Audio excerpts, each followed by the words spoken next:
Tu vois, tout ce que tu dis là, c'est vraiment important et c'est encore une fois aborder ce qu'on peut appeler la pleine conscience, l'état de la méditation sous d'autres angles et tu le formules très bien. C'est de regarder en fait par un autre prisme, de dire on est là que de manière éphémère, on n'est que de passage. Et souvent on l'observe, déjà on ne sait pas combien de temps on est là, on prend le lendemain pour acquis mais on ne sait pas jamais combien de temps on va vivre.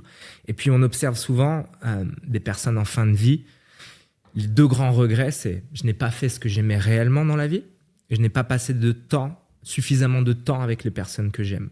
C'est quasiment... C'est terrible ça. Hein. C'est omniprésent, c'est universel. Et ça rejoint ce que tu disais.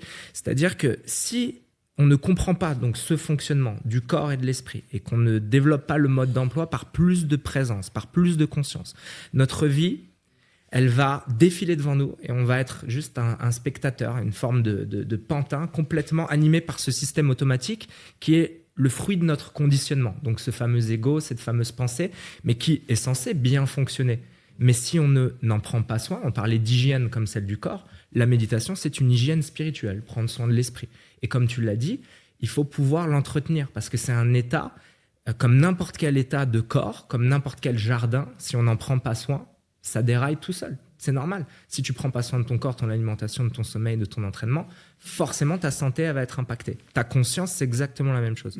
Donc une fois que tu comprends que tout est impermanent et que tout est une dynamique, tu vas... Cette vidéo a été générée avec Vexub.fr.